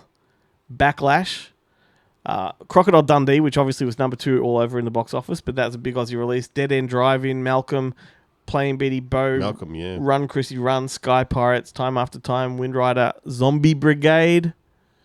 Yes, Zombie Brigade. Huge year. But have you found it? Lunar Madness. That's how it came out on VHS here. Yep, yeah, that's right. Lunar I Madness, do remember that cover. with gorgeous artwork by Jim Silk. Yeah, who now who's famous for doing Betty Page pinup style artwork and did a lot of great kind of comic. We watched that movie together. We did. That's the first time I saw it. Was at your house, at the old house. It's the movie that originated the concept of a woman with 3 tits. Yes, which Albert Pume was then signed on to direct Total Recall. Lost the movie, but the 3-titted woman ended up in it anyway. Stayed. It's the only thing that Arnie kept. If you're gonna lay claim to something in Total Recall, it'd want to be that, because that made it that or through Clickface. That also made it through into the remake. Yeah, that's right. The 3-titted woman is really the only thing that kind of carried through. Yep. All iterations of Total Recall. So, I wonder if it's in the book though, because it is based on a Philip K. Dick. No, I believe, to be honest with you, there was another film that did it first that Albert took inspiration from. Right. To be honest with you. But now we need to sort of narrow down to our picks of the year, like our favourites, not necessarily the best. Oh, there's one that you didn't. Or maybe you did mention, but so I won't. It's probably in my top picks. So I've got 2 top picks for the year from 1986 that, the way I've based this, that if I had to now go and watch any movie at any given time, these are the 2 I'd probably pick from that year. Yeah. So I've got 3. Okay. But with one mention, which I'm was in the top 10, which I'm shocked about. But I feel like it's a companion piece to the other one. Oh, you go first. Well, okay. So I had Golden Child and Big Trouble in Little China. Wow. Because they're both eggshens in both of them. And let's not forget that Albert Pune also made Brain Crusher, Yeah. a Brain Smasher, Yeah. a love story, which is cut straight from the same cloth as both of them. Both of those. And steals half of their cast. Yeah, that's right. So those 2 I kind of count as one. And the other one is Wildcats with Goldie Hawn. Wow. Because I fucking love that movie. You've really surprised me. I absolutely love that film. It's the Sport of Kings. Better than diamond rings, playing football. Man, Wildcats, what a football. run Goldie Hawn had back then. So many great films. Yeah, they paid a little bit of tribute to her at the Oscars this year. She came out with, I can't remember what young actor came out with her, but he was saying how obsessed he was with her growing up, and then reeled off all these titles, and I'm like, yes, man, keep going. Protocol, Private Benjamin. Yeah. Sugarland Express. Damn straight. Bird on a Wire. Foul Play. Yeah. Death Becomes Her. Yeah. So many. Great run. So, look, I've narrowed it down to 2. One would be Texas Chainsaw Massacre 2. Classic. because it's just that good. And Stand By Me, Yeah. which I don't think we did. Did you list it? Because I don't think I did. No, it was on. It was on my. Originally, I had two. I had the list of like the big proper films, and I figured that you were going to mention all of those, and so I just did like the Night of the Creeps, Chopping Mall type ones. Yeah. I mean, I could have. There's lots I could have done. Blue Velvet's another one that came out. Haunted Honeymoon. But we won't. Jumping Jack Flash. Wow, I really rate Jumpin' Jack Flash. So do it's I. probably my favorite Whoopi Goldberg movie. She had a good run in the 80s. Like, Burglar. Fatal Beauty. Fatal Beauty. She was in some Burglar. top-notch... And her comedies had R ratings on the cover. Yeah. She was like, once upon a time, she was the edgy comedian, of the era. Well, she was basically doing Eddie Murphy's shtick. Yeah. Almost before Eddie Murphy was doing Eddie Murphy's shtick. Totally. Like in terms of that, all these Johnny Wishbone stuff. She was doing that in things like Burglar. Yeah. With Bobcat Goldthwait as her sidekick. It's so great. Which the funny thing was, I only watched that. I came to that movie really late because I'd read it's based on a book by this writer Lawrence Block. He's done a whole series of them about this cat burglar who he constantly is robbing houses and finding dead bodies in them and then being blamed, so he has to solve the murder. And that's like just about every novel in that series. And I had read it I went on a 5-hour train ride. And that was the book I'd bought to read on the train. And I was like, oh, it's so good. Like, I better look this up. And then I found out that they'd made a movie of it. And they gender swapped the lead character, and it was Whoopi Goldberg. And I'm like, this I have to see. And it was great. Well, there we go, 1986. Let's see how the Boneheads respond to this year and what they have chosen. Welcome to Bonehead Weekly Fun Size, and this week we're tackling 1986. That's right, 1986. So there is a half a dozen I want to pick, and I want to do an honorable mention, but I know this is my second Carpenter film, but Big Trouble in Little China came out and shit the bed. It didn't If you didn't do this, I was going to do it. Well, so that's why I let you. That's why I wanted you to go Why are first. you even looking at 1986, Joe? I knew what you were going at. That movie didn't even crack the top 10 when it came out 4th of July weekend. It Absolutely insane. It's think about that. It was a big budget film with Kurt Russell, and the ad campaign sucked. And it just didn't go anywhere. And that movie is so far ahead of its time. And I've showed it to my kid, and he's like, I don't want to watch this. And he sat through it. And then the other day, he sat through it again. And then the other day, he sat through it again. And my son, the other day, looked at me and said, you know what old Jack Burton says? I keep showing it to my daughter, and she's like, Daddy, I don't know if I want to watch it. And I'm like, you were going to watch it. Because every movie I show her, I love it. And I'm like, why did you not listen to me? It just plays. It makes no sense. It's basically a Howard Hawks comedy, like a romantic comedy from the 40s in a kung fu mysticism film, because they all talk when they come in. It's like His Girl Friday of talking over each other, and people are just introduced and like, what the hell is Gracie Law doing here? What is Gracie Law doing here? She's just been, why did she just show up? It makes no sense. There's a lot of stuff in it that you're just questioning. If you look at too hard, you're like, huh? I'll tell you the one criticism I'll throw at it: the death of Lo Pan is too quick. There should have been some sort of fight there. It's the one flaw in the movie: the death of Lo Pan. Yeah, because they build Kurt Russell out to be this. There's no struggle. There's no struggle. He just throws it, and Lo Pan, and because Lo Pan is much smarter, much meaner, much better than Kurt. Kurt's the sidekick. Yeah. So I'm glad Joe went that way, so I could actually, because 1986 had two major movies for me: Big Trouble in Little China, and then this one, Little Shop of Horror. Another bizarre bugfuck crazy movie. Oh, but how I loved it. So I didn't know for years it was a remake, and I still don't care. It is still the original for me. This movie had everything for me when I was a kid. I mean, it had Rick Moranis. I did not like musicals. In a lot of ways, I still don't. Don't get me started on that piece of crap Snow White that my kids made me go see. Is it not good? Oh, it's terrible. But anyway, but Little Shop, I could get through every song and just love it. I mean, every performance in it was amazing. And then see Audrey too. Oh my God, Audrey 2 was so amazing to me. This massive puppet. Yep. I mean, it was phenomenal. Everything about it. again, I've said this every single time we've talked about a movie for the 80s for Glenn and Ben's podcast. I've watched it repeatedly as a kid. Little Shop of Horrors, that's my pick. James. 1986, gentlemen, gave us so many things that actually I would argue have stuck around and people still allude to, as you all have pointed out. And I could talk about Crocodile Dundee. I could talk about Star Trek 4. I could talk about The Great Mouse Detective, which, as I've talked about several times, I love. I could even go down the road of Cobra, but I'm not James, going to pick one. because Pick one, I'm James. going I've got to to talk. edit this shit. I'm going to talk as soon as y'all will let me about the movie that won the Oscar for Best Movie Ever. Highlander. Yep. Well, no shit. Highlander won the movie for Best Oscar. No, And if anybody thought he was going to pick something different, you're an idiot. no, Well, Highlander but he had to is, list 15 different movies. That's why I'm glad we went first and second. That's actually, I wanted y'all to go so I could do that because I thought I'd pander and say Crocodile Dundee, which I do love. I love But no, yeah. Highlander is, I mean, you can't hold the sequels up to it, but I rewatched it a while back and I'm like, man, I don't know how that pitch meeting went, but it is just a over the top. Clancy Brown as the Kurgan, maybe one of the best over the top villains ever. His scenes in the church are just, we need somebody to chew some scenery and be an absolute villain toward nuns. Oh, look, there's Clancy Brown. It is a phenomenal villain role. And I actually, Christopher Lambert and all of that, I enjoy Highlander. Highlander's my pick because I'll watch it again next week if I have the chance. I won't, but I would.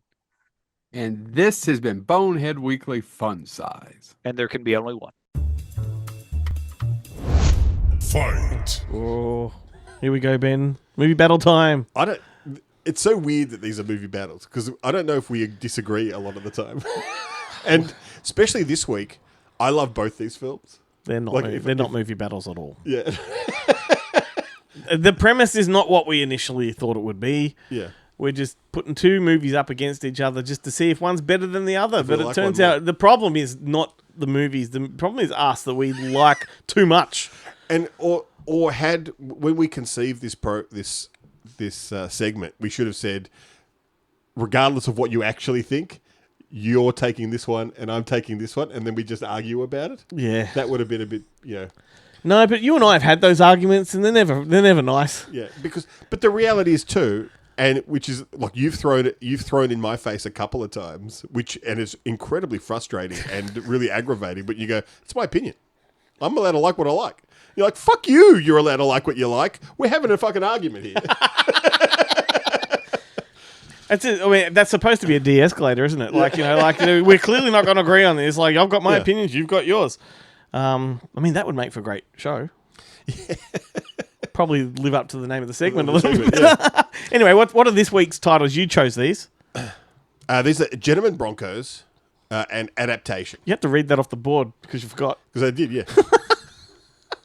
Okay, this is an interesting one. What was the, I think I know, but what was the reason for putting these against each other? Well, they're both movies about people writing books. Yeah. And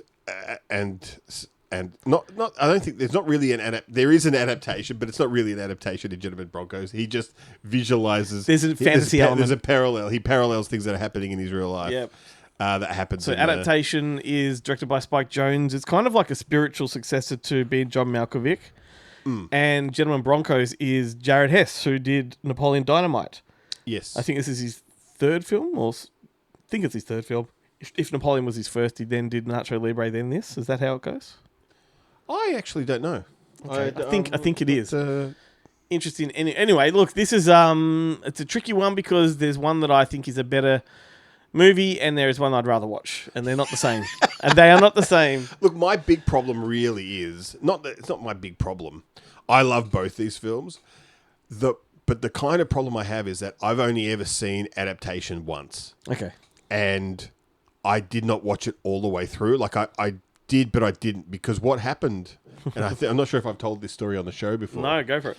I went to see it at what's that cinema in Camberwell? I don't know, but does this involve porn? No. Okay. No. What's that cinema? The Rivoli. Rivoli, yeah. It's like if you're not from Melbourne, the Rivoli is in Camberwell. It's a fairly affluent a suburb. Yep. Most of the people there are quite well off, and it is an art house cinema. It has been bought by Village Cinemas. Jeffrey Rush lives there. It is, yeah. He's always hanging around at the Camberwell Market and stuff. But it is an art house cinema where they're all cineasts, and it's a very, they take cinema seriously, or they did, and then Village bought it, and it's a different thing now. It's more of a chain, but it still is there. Yeah. Cinema. Deco, It's always been like their Cinema Europa site. And remember when that was a thing? I do. So I went to see Adaptation with two friends of mine. And in the film, there is a scene where he meets his agent, played by Ron Livingston, who every woman that walks past, he will just randomly shout it with just like to Nicolas Cage, who's playing twin brothers. He would just go, see her? Fucked her in the ass last night. And that's become his shtick, hasn't it? It has, yeah. And it just kidding. See her? Fucked her in the ass last night. No, I really did. No, I did. She's great. And he does this, and like I started laughing at it, and everyone else in the cinema, like a polite laugh. But then the fact of what he was saying and where I was and who was there, I just could not stop. It was like I was literally corpsing. I had tears running down. I had to leave the cinema and go to the bathroom and wash water on my face and try and calm down because I could barely breathe. I was laughing that hard. And then I walked back into the cinema like 2 minutes later. I sat down next to my friends. They innocently turned to look at me, and it started me off again. I had to get up and leave. So I literally sat in the lobby for about 15 minutes, just like, because I could not, just at this fucked her in the ass last night joke, which is not that funny.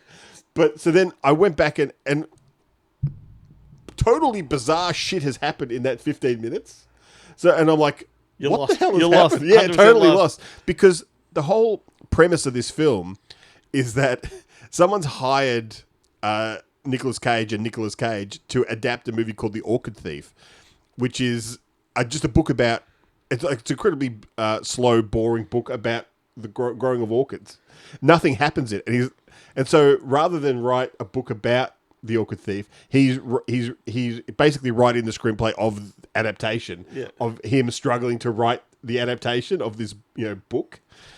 But then he kind of like, as you do when you're writing these things and nothing happens, he's like, what if there actually was a thief? And like, what if... And he starts adding more bizarre elements, and then they start appearing in the film itself from memory. The movie goes into being John Malkovich. Like, that's because he's playing Charlie Kaufman. Yeah, that's right. Yeah, Nicolas Cage is playing Charlie Kaufman. Yeah. Such a weird one. And then you got Gentlemen Broncos, which is, if you've seen Napoleon Dynamite, it's that kind of comedy. What's his name? Jermaine from Flight of the Conchords is hilarious in it. Yeah. That's the movie I would rather watch. Just at the drop of a hat, got to watch something.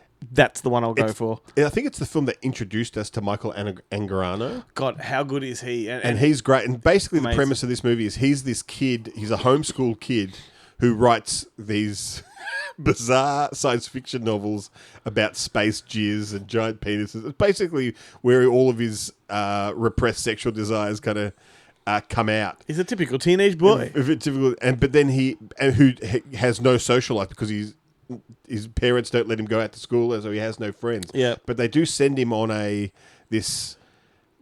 did these because of this problem. Whoever governs the homeschool kind of rules set up these kind of group activities, excursions that all these homeschool kids could go to. And he goes on one where they get to meet this famous science fiction author who is struggling with writer's block. And so he gets to meet him and he gives him his manuscript of his science fiction novel and, to get his opinion. And, of course, that's Jermaine Clement. He copies it. Who steals it, basically, and then publishes it as his own.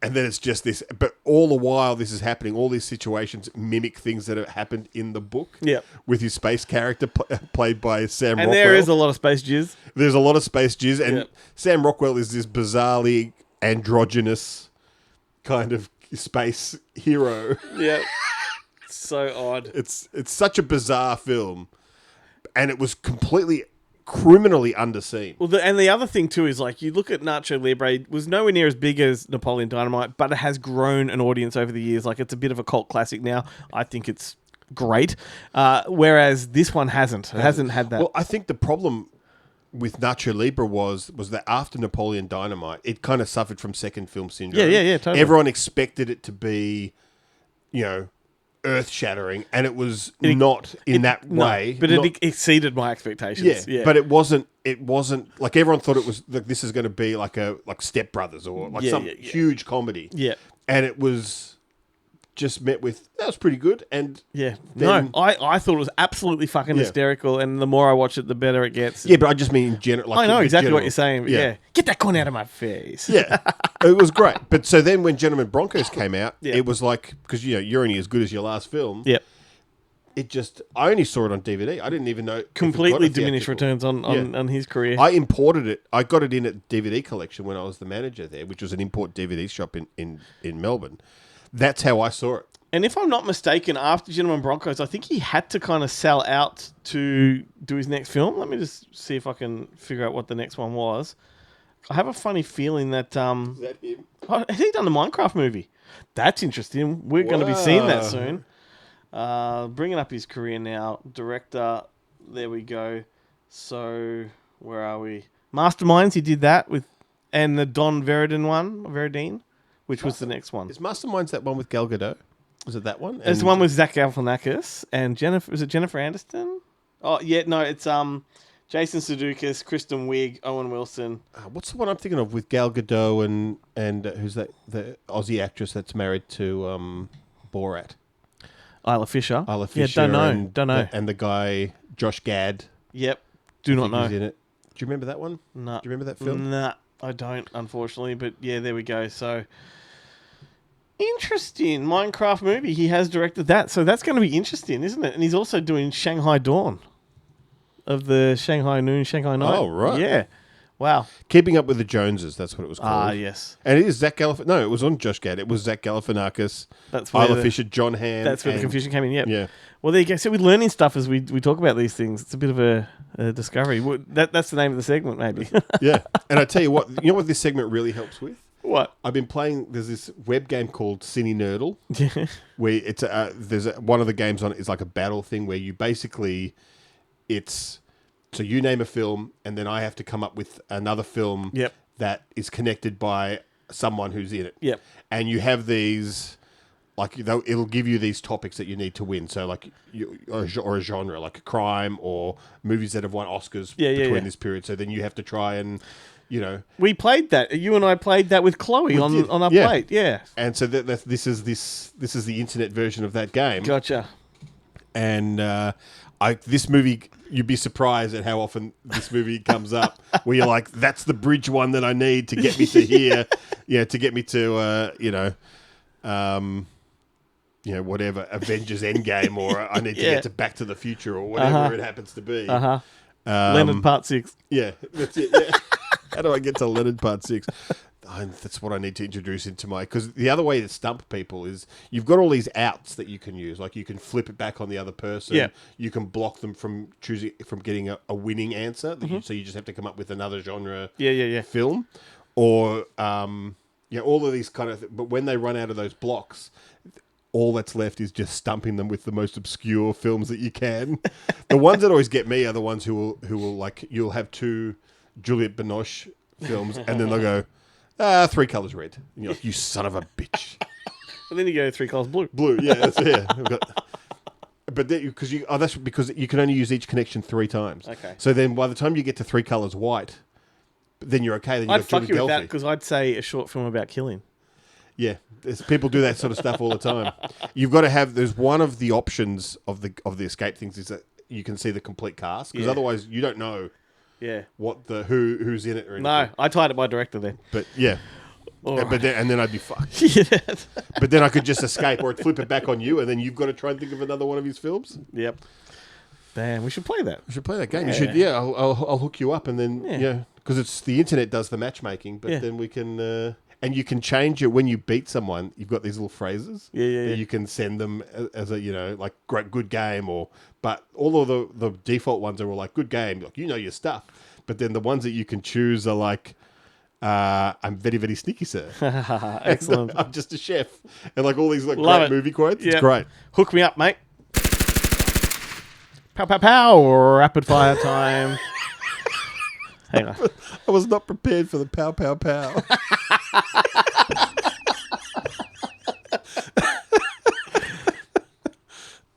May as well just get stuck straight into it and wrap this show up, eh? Let's do it. It's been a long one. I've been on a little bit of a Stephen Graham binge lately. You have indeed. So I thought, well, I'll just keep that mojo going. So I went back and watched This Is England again. A film that, was hailed up until recently as probably his best performance, which I would agree.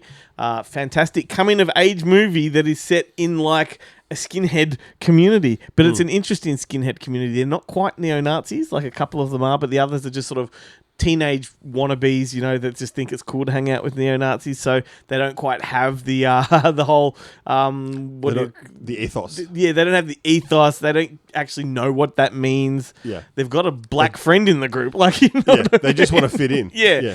And so it's just all about this little kid whose father died in the Falklands War, who doesn't have a place to belong.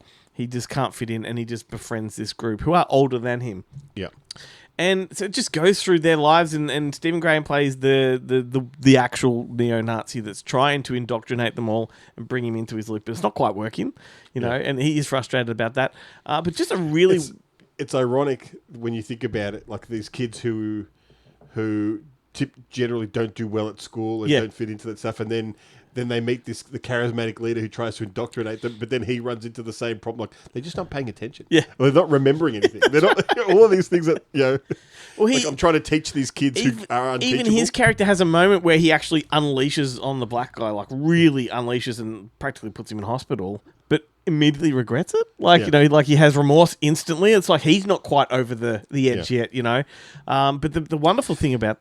Go on. I was going to say, because the ironic thing about, especially the English skinheads, but the Americans are similar to a degree, but the English ones specifically are very much about go home. Yeah, absolutely. Where the American skinheads don't seem to be about go home. They're just don't exist. Yeah, don't exist. Yeah. Whereas the British ones are like, you've taken our jobs and ruined our lives. Yeah.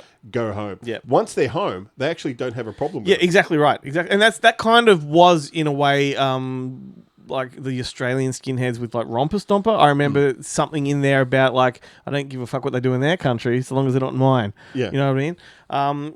Anyway, but this movie is not quite that hardcore. Which is ironic considering they all go to Bali for a holiday. Yeah, tell me about it, fucking hell. What a great movie Romper Stomper is though, like fucking hell. But no, this is not that kind of hard edge anti-Semitic movie. Don't go thinking it is like a Romper Stomper. It's not. It is a coming-of-age story. But the best thing about this, it led to a franchise.